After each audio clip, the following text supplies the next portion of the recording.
thiu Aliu rapid Jesu Khrista jang sasunu bo slampi khaye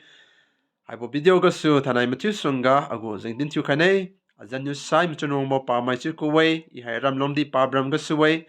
I hai se Christian ki khun ga so lungwang zabam tadi pating thengja rapid Jesu hai se aturan khai bo piu khadi rapiu de chu ja simak ja lungmam niwei sudi tingwang sa khai bo pe niu ini ating kum krusruk tanglu ba sai ganiu rapiu Jesu hai se arapiu khadi aturan khai piu de chibo si masalu zapato lu khai luwei del sai inu 2006 kum class 8 ki zaba mutinga aku ga tija marat chiubo hai se wang khaye debu ko ralo chuptinga afi ga ting kai won tau khaija afi hai se talan daw lak miza talan daw lak miza I mara muisui ja mara khaye 2006 October ga so 2007 March ka tangbo si hustarok do hai se mara muisui ja mara khaye chuja chapiu sagadi chuja fuija akhi khaluwei sibam tadi wadi akuga wipalan tamine improvement hase won tamine chuja pamuka naikhat agu rapolamga ditiu sak pilo sibo si khani bajaina healing ministry ga khain churale ato mjang tatle chubaga chuja healing ministry ko wamatinga palini ale ka khain chu khai batinga tingwang na pabang medung kuga chuja alam ga pi din khai bi the sai one zaki khut mai nai khat fasting kamlo siwe sibo nai tingwan no rapo lamga hatu ja din san kabine chi ja din khaye chini wangalu ja 2016 kum hai si chi ja Christmas ti mana wami bajaina changam di po karen mi bajaina wadi fasting hase ram nang lu mami nei chidi 2007 pabating kum ga January 13 banai ki khut mai fasting hase rang lu wei sibanai local ko pastor khadi kalen counselor menung ka ni wang zau khalo wei sibanai ti ja ki kono wang fasting kam khabatinga tingwang bang medung ka ka khain chu khabatinga khati ki khu medung ka khain chu batinga ti ja tingwang ne agu rapo lam ga pi si masan khai luwe pi din masan khai bi e hatu ja sibanai hase ide au non paking sa tingwang ku ga I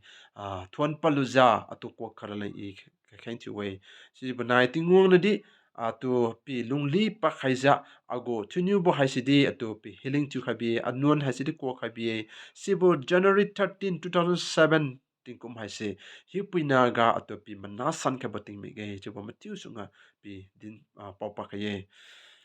sibo 19 di alai ta si batin di jina te khabi healing pi khabi ja sibo tanga so ja ago thuniu haisidi naika tu ja we bi se lot za we pala luwe sitiu ja in April jengtung ta sat banai 2007 bokum water baptism hasidi lu khaluwe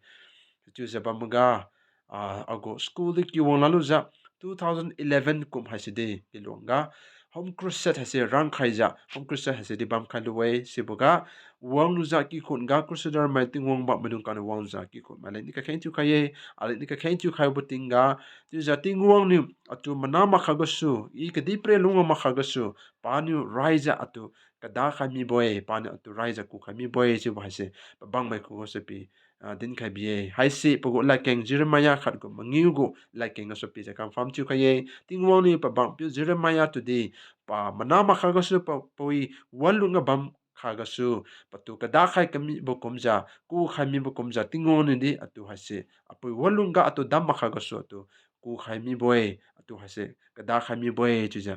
pi confirm chu khaluwe ago confirmation hase silu ba sai ga su I haisi tu ja tingwang go lat keng hasidi kati taralai juja makum paluja tingwon ni sui khaja I tingwon go lalui hasidi 2018 kum kaso kati tasuluwe kat taluja juja dasai